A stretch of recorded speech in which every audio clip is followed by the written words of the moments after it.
Tell the musician he can go.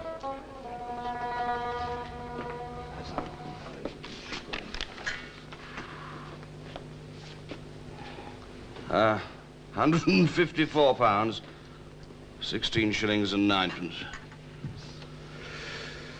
Reasonable. Let's call it 180 with the tip. I'll give you a cheque for 90 then. He'll give me a cheque for 115. Oh? The home comforts. Ah.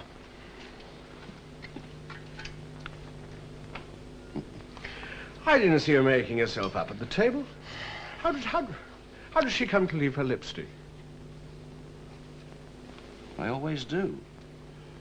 So they can ring back from where they're taken, ask about what they've left, and give a number, should it be found. I see. Why? Future reference.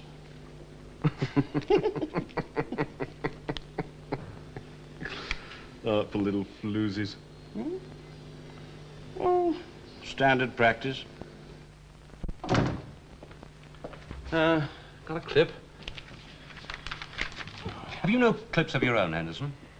No, darling. And I've no intention of filling in 4 civil service forms to get any. Takes but a moment. And subservience. It would also take but a moment for you to go to Sir John's room via your passage door and his instead of to and froing through my room. Yes, but think of the secretarial time you'd waste patrolling the passage, so you'd know when to plug your ear to Sir John's keyhole.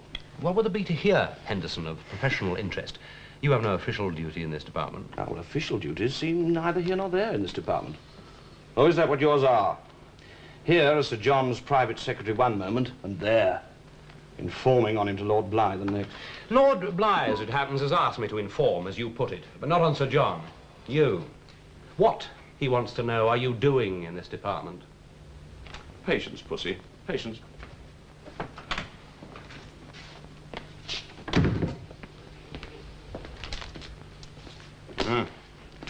He's in Madrid for another day, then?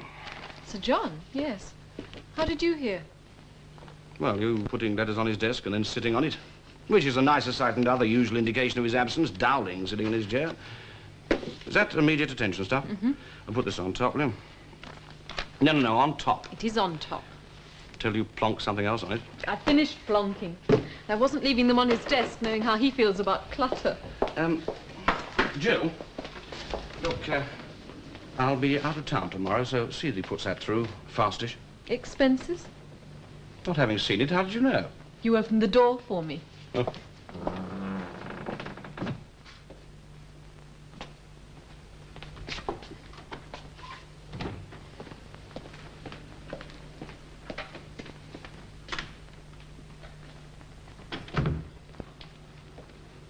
Supplies, please. Out of clips, too. This is Sir John Wilder's private secretary. Could you send up a key for the door between rooms 617 and 619, please? I shouldn't ask for one if one were in the lock, should I? The forms will be here when the key comes.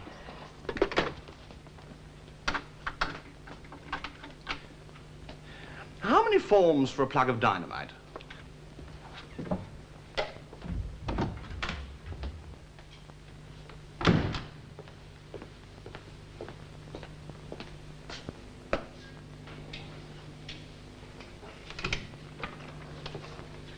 Oh, Jill, would you get me the file on Catalonia irrigation, please? It's in front of you, towards the bottom. Lord Bligh would like it. Did you get it for him or for Sir John? For Sir John? I'll tell him it's upstairs with Lord Bligh. Lord Bligh would like this at the trot. Why can't he send his own personal assistant down for them?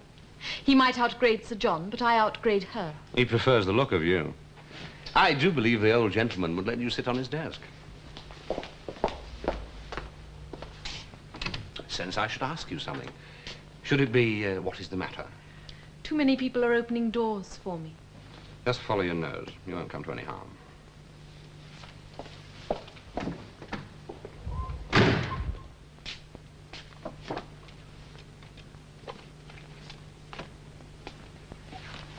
Where?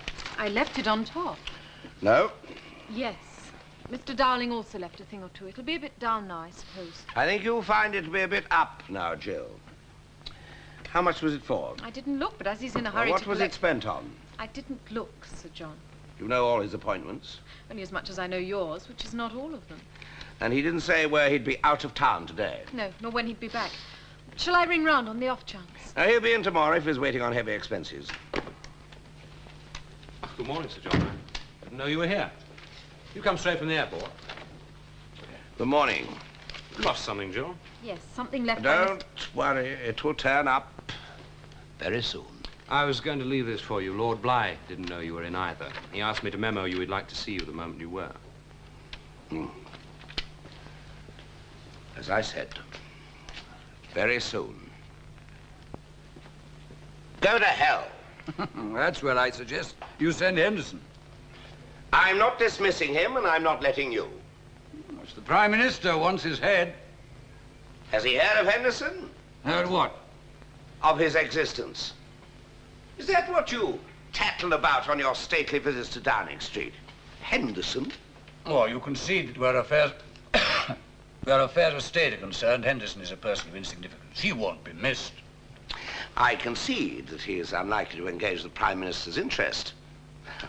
Whatever does, on that score, none of the staff would be missed.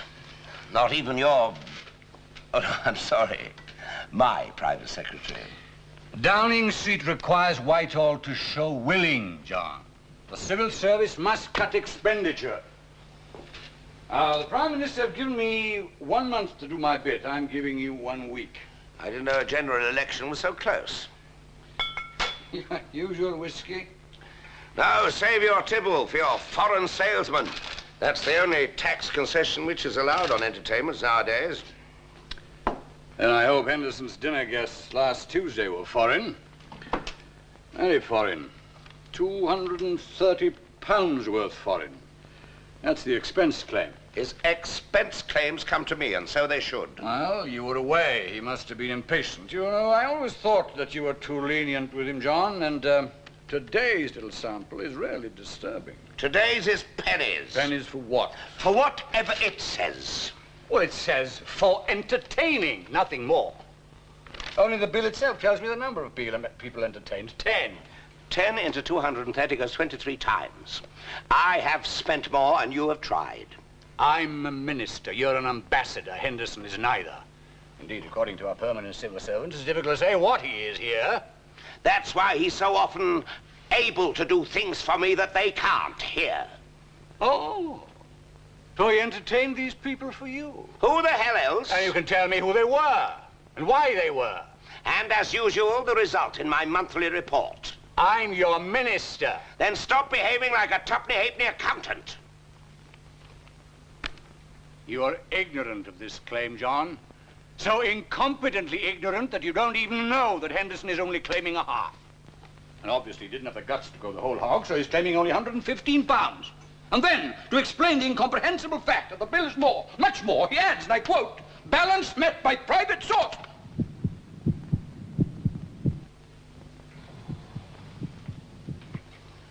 What are you complaining about? The department's quids in. I'm complaining, John, about a man who adds £50 onto an expense claim and, you know, I quote, added expenses, £50. And here, in a place where, you know, you have to fill in 5 or 6 forms to get a 9-penny ballpoint. This is a 921. What do you want, Caswell, really? His head, mine, or both? Or do you want advance warning of what I've asked him to do for me? So if the results look like being good, you can tell the Prime Minister you've told me to do it for you. This claim, John, what are you going to do about this claim? I'm going to frank it for payment. As a birthday present? Oh, last Tuesday was his birthday. Wednesday was mine. In happier days, I agreed with him. It was the one thing that he'd always be ahead of me. Don't go, John. I don't like sick rooms. This has become one. I'm instructing accounts to refuse all claims made by Henderson unless endorsed by me. And as for that claim, I'll endorse it only when I know the identity of the private source. And I'm satisfied that Henderson shared the expense on official duty. Yes. Mr. Kenneth Bligh is here, Lord Bligh. Who? Your son, Lord Bligh. My son? Why is he here? Shall I say you are engaged at present? Please ask him to wait.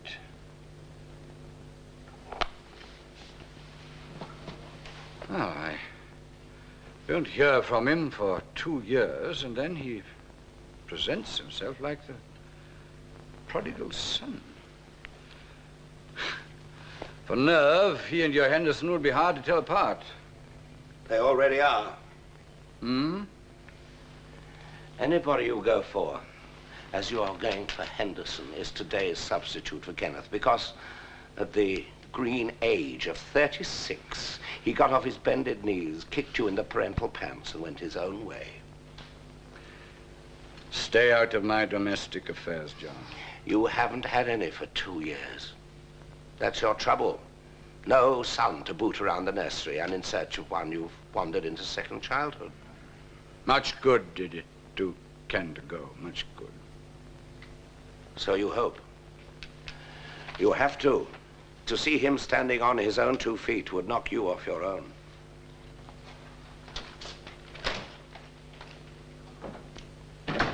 John!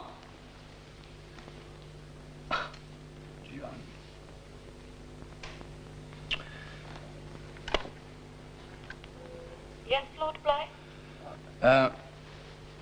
Send my son in. He's gone, Lord Bligh.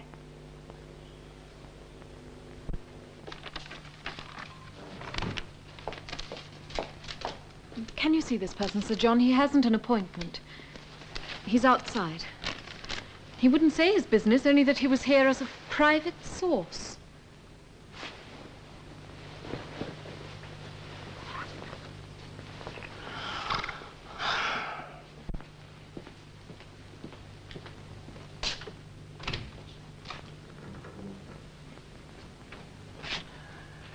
I have one telephone call to make, Kenneth. I'll give you 2 minutes, John. That's one more than I just gave Father.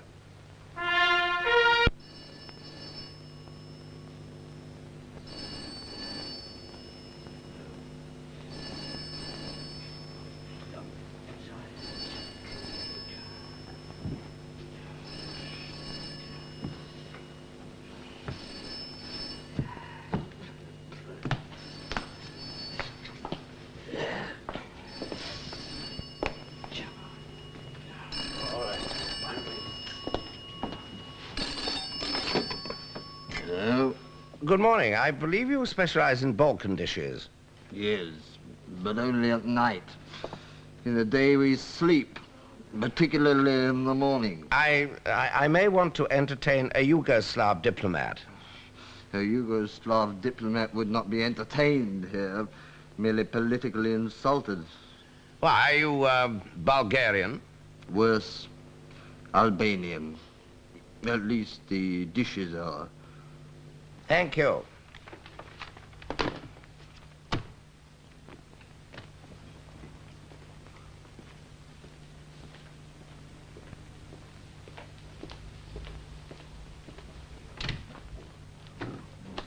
Come along. Well, well, well. Very nice.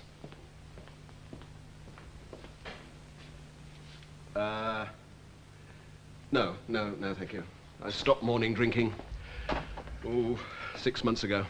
I didn't. And you look remarkably undeteriorated after all these years. Was your concern health, morality, or economy? Is that the impression that Father spread, that I'm on my office? Do you see a lot of your father still? Nothing of him still. How could he get an impression to spread, then? Well, he wouldn't receive me just now, so you must be sure I need help.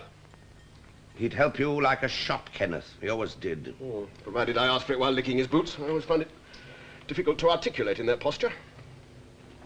Then articulate about the Albanians. Tuesday's Albanians. Henderson's told you? Should he not have done? No, well, I mean, he's out of town today, and you were yesterday. He habitually leaves reports. Not if they'd excite your private secretary. However, this time he risked leaving an expense claim. He had to. Have you put it through? I've only just got back.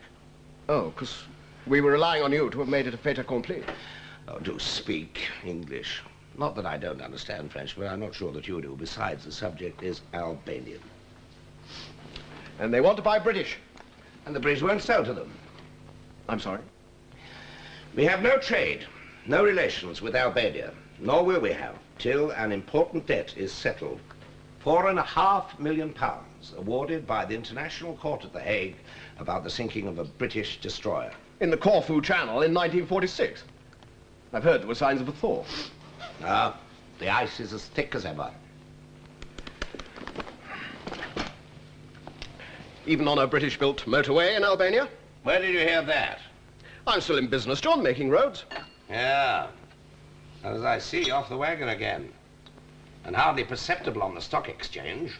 My company's shares have held steady since July.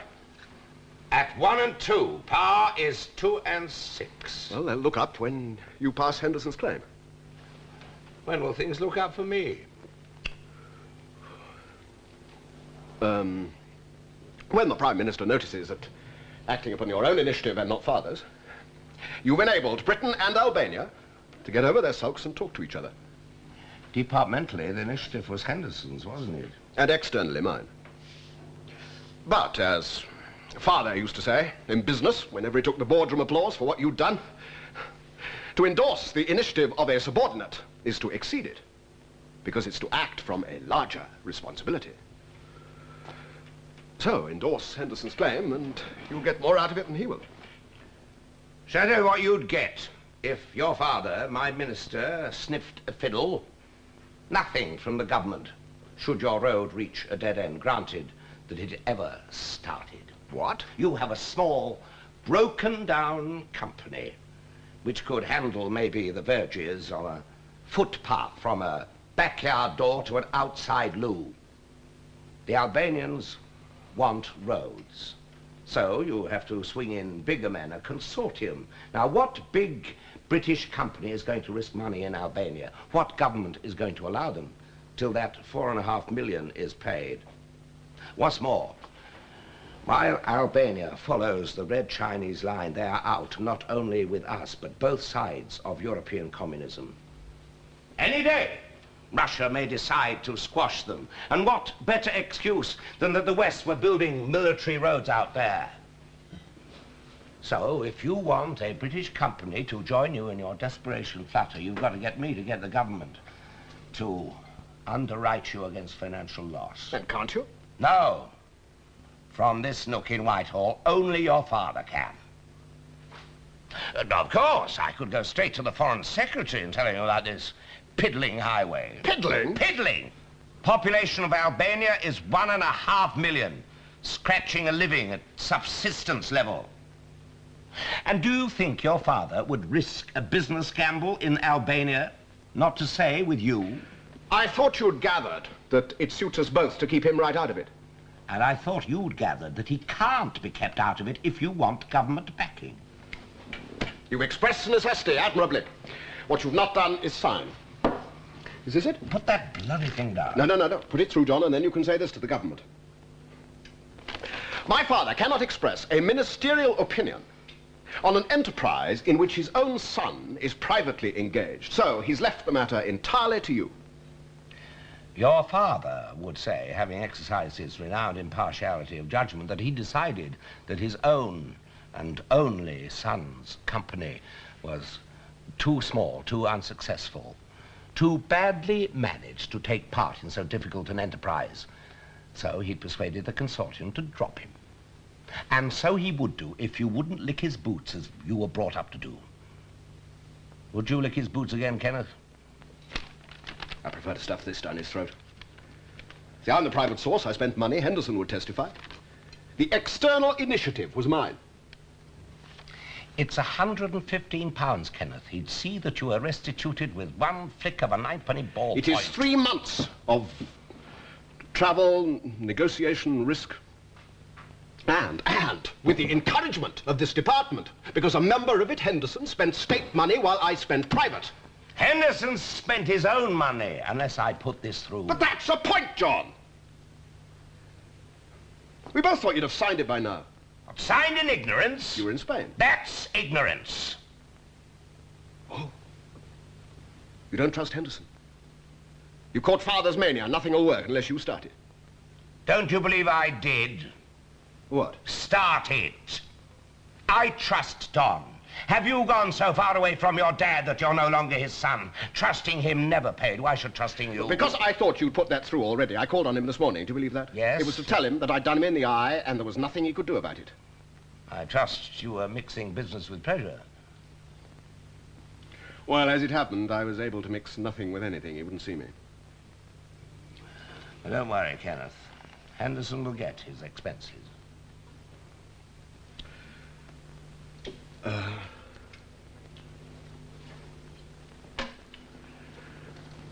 When will you see the Board of Trade about my guarantees? Hardly today. I haven't met the Albanians yet. Indeed, if they exist. When can you arrange that for me? Henderson's fixed you up an appointment tomorrow. Before you go arranging things for me before I request them, young Kenneth, understand this. I don't want you going up to your father and knocking him about. Do you still share the same doctor? Why? When a man of Caswell's age starts to fade in a position of power, he begins to expose a very quick flashpoint. I should find out how quick that flashpoint is before you provoke him. I think it's so quick that it might go up before he stops to think. I don't believe you. You fail to sound delighted.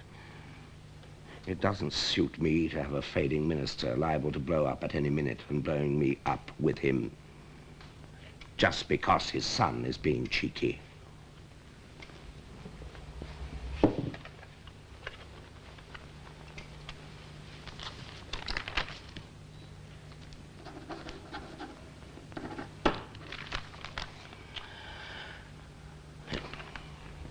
Give that to my personal assistant on your way out. Good. Cheers.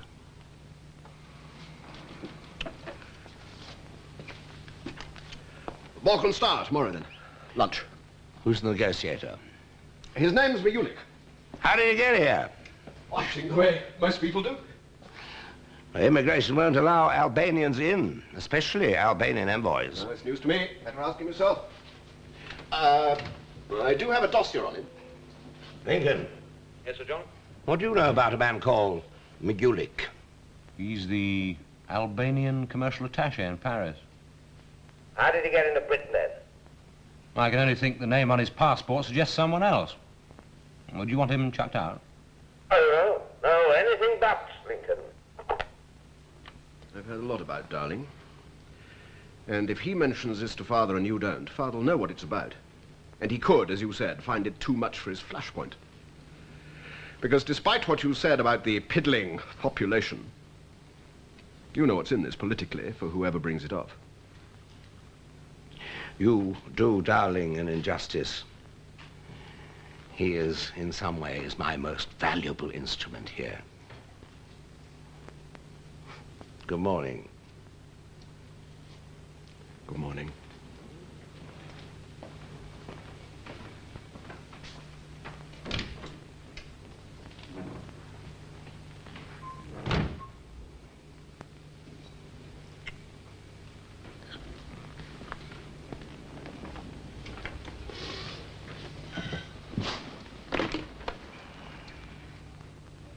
Get me Foster, Cortlandt and Rebold.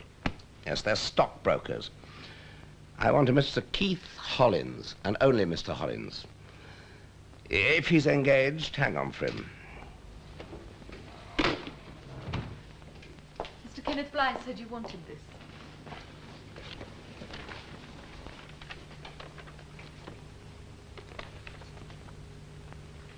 Yes? Oh, Mr. Henderson's claim, Sir John. I've had a formal memo from accounts. His claims are to go to Lord Blythe. Well, you better tear that one up, Jill. No, I'll tear it up for you. Well, this will be personal, Jill. Yes, Sir John.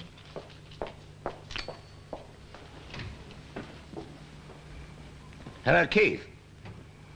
I want you to buy until I tell you to stop. Bly Development Limited ordinaries at best. No, no, no. Not in my name. Buy them in the name of Don Henderson. Well, you can tip off who you like once you've got that lot at bottom. Bye.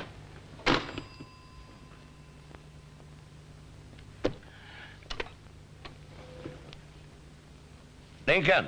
Yes, Sir John? Will you dig out all the figures on our trade dealings with Albania before the Corfu Channel incident? I'm going out to lunch. Will you see that they're on my desk by the time I get back?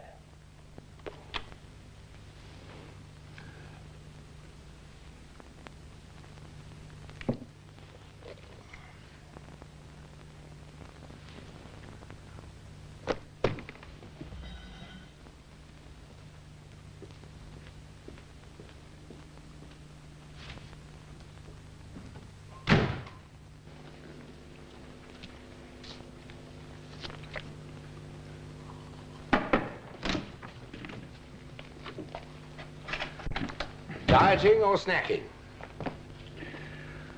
I'm leaving room for tonight. I always do, John, now, when I dine in Downing Street. Is it a state occasion, or are the two of you charting our road to ruin? Opposite you should mention the road. What do you know about Albania, John? I have a dossier about it on my desk at the moment. Obviously, we're onto the same whisper, then. I don't know. You get whispered to so much more often than I do. Perhaps my hearing is better. I take it that you have had access to a dossier, too. Well, mine canvasses the possibility of a consortium, led by Bewdley and Sons, the Millington Combine, and Feasby Enterprises. Yeah, so does my dossier, I suppose. Tell me, John, which of them do you think is the initiator? Feasby? No. The Combine? No. Then, Bewdley and Sons, we agree. I don't know which to admire more, your social round or your deductive powers. Well, they can't risk going into Albania without government support, and that's not forthcoming unless there's a settlement of Albania's debt to the United Kingdom. John, why are you so interested in this little road? Me? Yes, you kept it very much to yourself. Is the inducement monetary, a little rake-off from Bewdley and Sons? Little rake-offs have never interested me. No, indeed. Well, perhaps you expect a grateful government to give you a peerage like mine. Your peerage is a life peerage, a thing dead on delivery to be taken to the grave and buried with you. John, give me your overdue opinion of this Albanian project. Overdue? I only got my dossier just before lunch. Yes, well, it's urgent. You know, if British companies can't be found to build this motorway, the Albanians could go elsewhere. What matters is who pays. If we support a British consortium in Red Chinese Albania, in the end, it will be the British taxpayer who pays.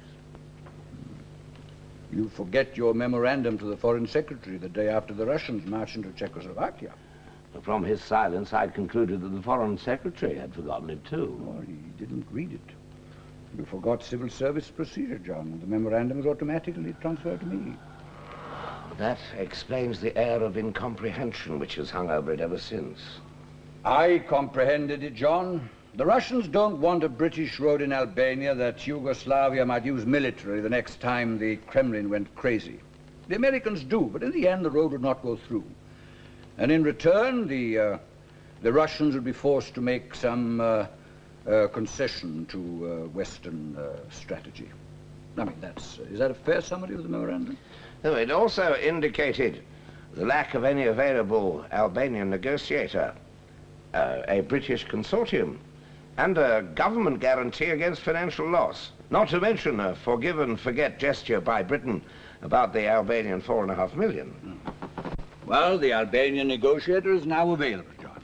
His name is Majulik. And by the way, the Home Office would be interested in his passport. The British consortium we know about. And as for the government guarantee,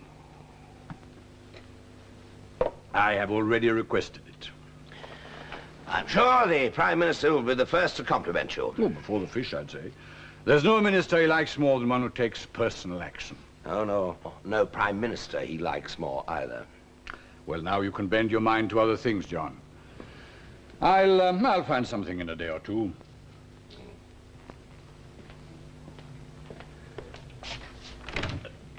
Would you like me to cancel my appointment with Majulik then? Do you have one? Yes, tomorrow, luncheon, at the Balkan Star. Let it stand. I'll apologize to him for your absence. Should he notice it?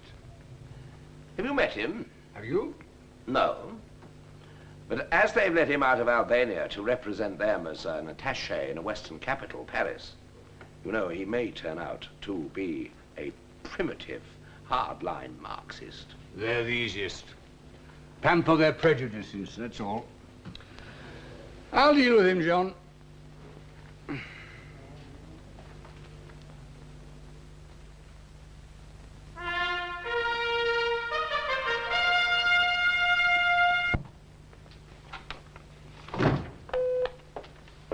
Yes? Is that you, darling? Yes, Lord Bly. Well, what's the matter with you? Got a cold? No, Lord Bly. Would you like to have lunch with me today? I'm free. Good. Then come up for a drink first. Thank you. Well, neither of us know where. But I tell you what, grey roast beef and a bucket of brandy with just the two of you. He didn't say whether it was just the two of us, nor shall I. John in? He asked for you at 10 and he asked for you at noon. The last time he asked for someone twice, the someone was exiled to the Treasury. Oh, then I mustn't keep the ambassador waiting. Nor I, the minister.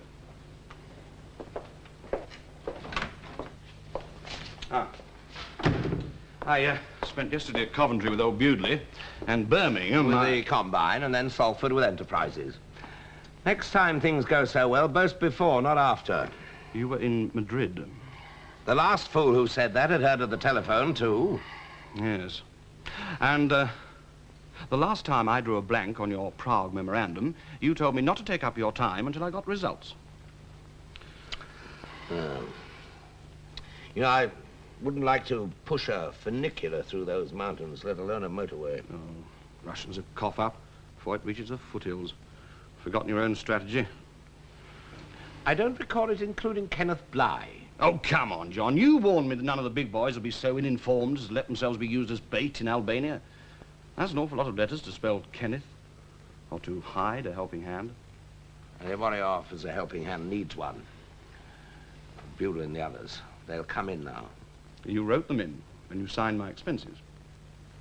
Are you in a hurry for those expenses, Don? No. But as they're waiting, why should I let them depreciate? Well, they're planted. Just let them grow. They're what? Are you so short of £100 that you can't drag your mind off the subject? My mind wasn't on the subject. But if it comes to that, John, yes, I am likely to be a little short. I mean, I've been entertaining all over England, and there's today's little frolic with Majulik to come. Kenneth told you. I'm host, again, your guest. Kenneth sharing, of course. Majulik's guest, I'm not. But you go along. Play host. And telephone me immediately that Caswell louses up the whole deal. Caswell?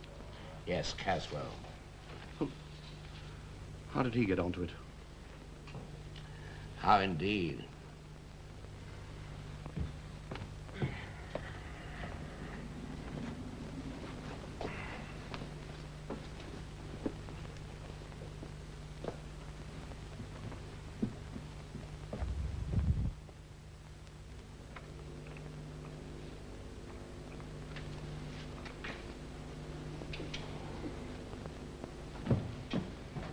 Hello, Bly.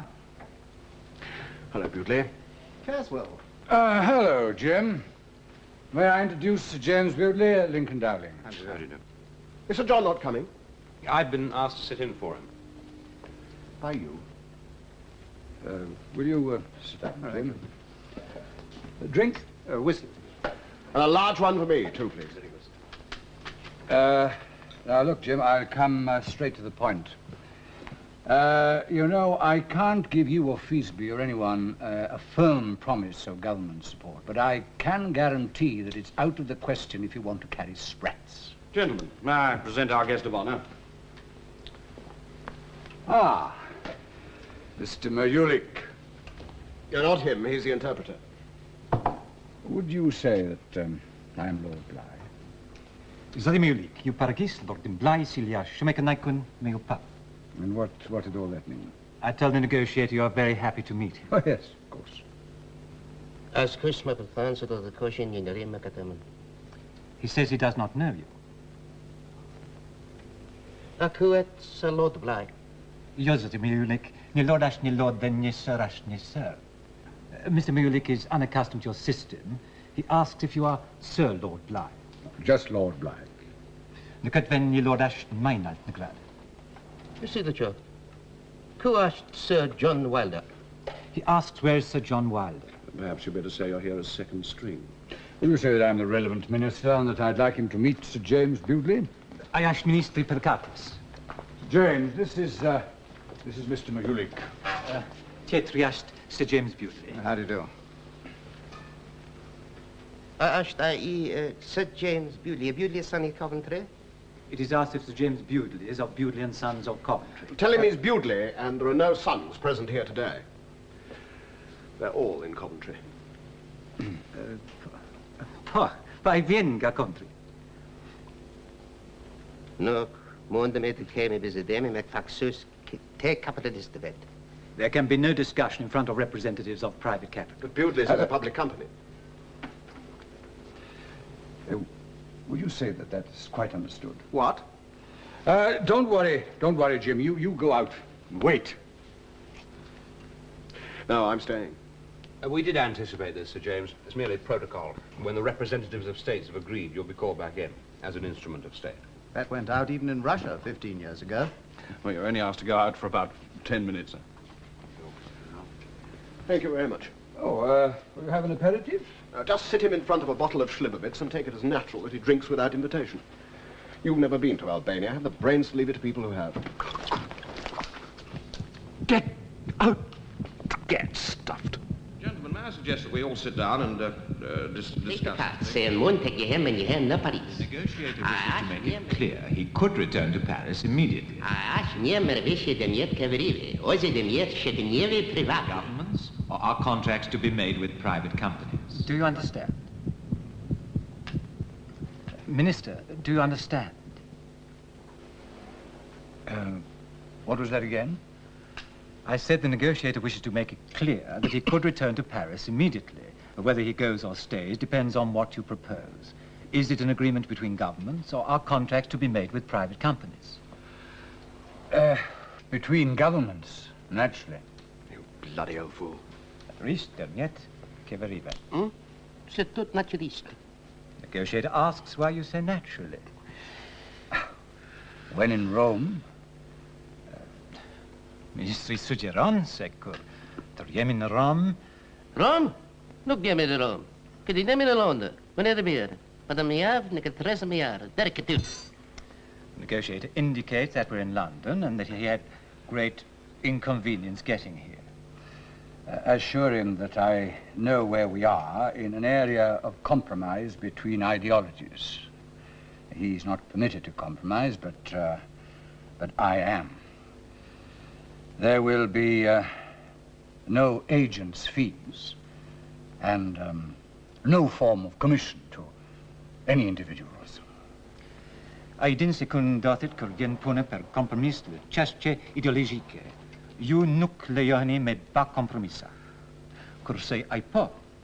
Nukka perta pas as ni farpagese. Ai spre. Figurich, Theorina, de Satta Marxista. Negotiator says that you have accurately reflected sound Marxist theory.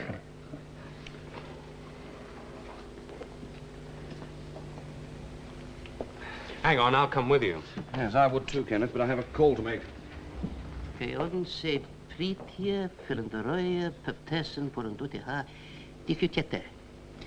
I conclude the negotiator's remarks?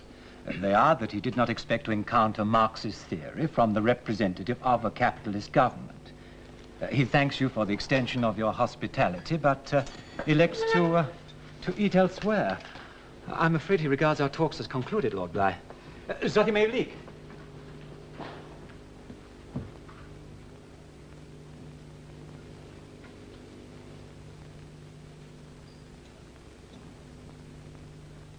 Is the purchaser's name on all these, Mr. Henderson's? Yes. Have your nominee, foreign, buy them from Mr. Henderson within the account. In fact, this afternoon. The price won't move before tomorrow morning. Your nominee then can take his certificates to Switzerland.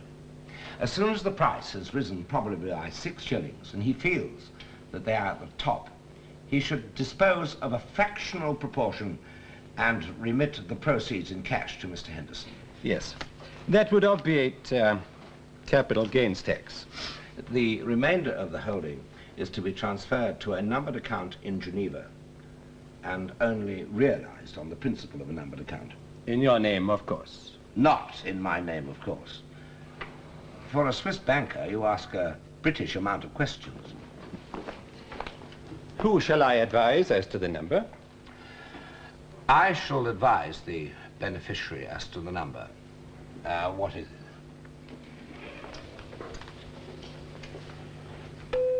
Yes?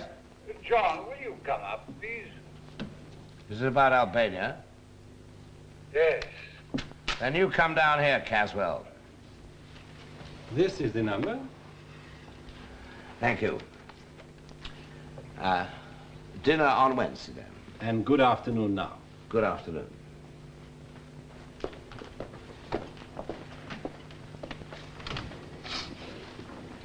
He won't come down.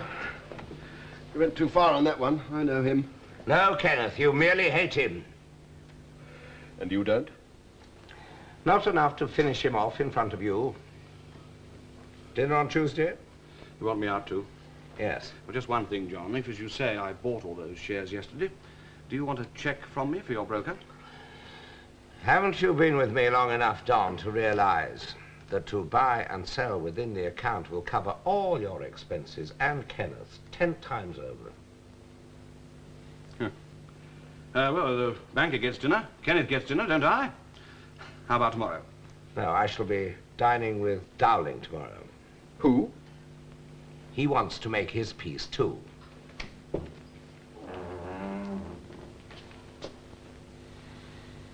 Hell.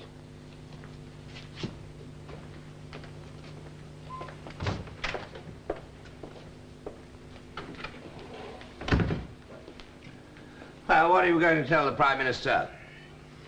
It isn't often he gets the chance to dine 2 times in a row with the same minister. He must have had his appetite thoroughly whetted last night. You even have spies in Downing Street? No. No, only here. You're on your own, Caswell, except for me. So, will you tell the Prime Minister tonight that you find the negotiations unexpectedly complicated because of standard practice and have handed them back to the initiator? You? No. Henderson. Standard practice. Hmm? You said standard practice. What standard practice? Ask yourself why the Albanians have tacked themselves onto Peking. Because it's ludicrous. Because they're 5,500 miles away from Peking and only a few yards away from Moscow's nearest puppets, which means that their communism is no different from any other of their systems of government. It's just something to make the peasants suffer. And the rake-off is, was, and always was something for the rulers. Nothing has changed. A king has gone, but only a few more people than usual are enjoying his throne. And the reward for people in positions of state hasn't changed either. Majulik wanted a bribe, an honorable, unexceptionable bribe, not Marxist practice, standard practice. Did you forget, John, that all your plotting with Albania will be so much hot air until they pay back the $4.5 million?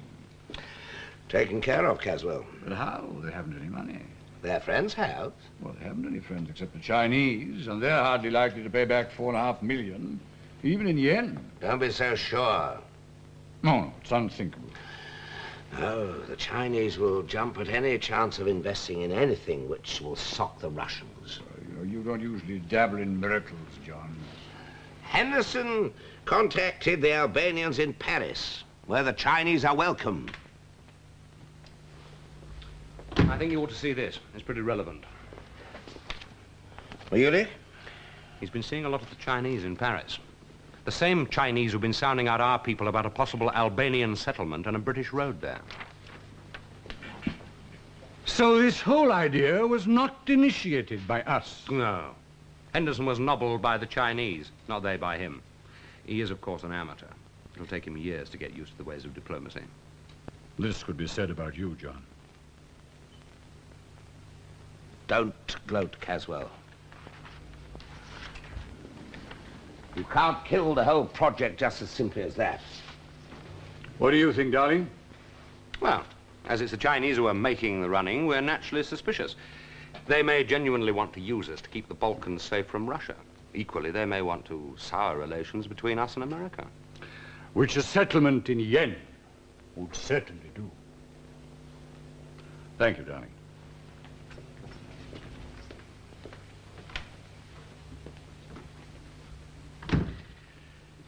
You should have taken Dowling into your confidence before you let Henderson and my son waste their money.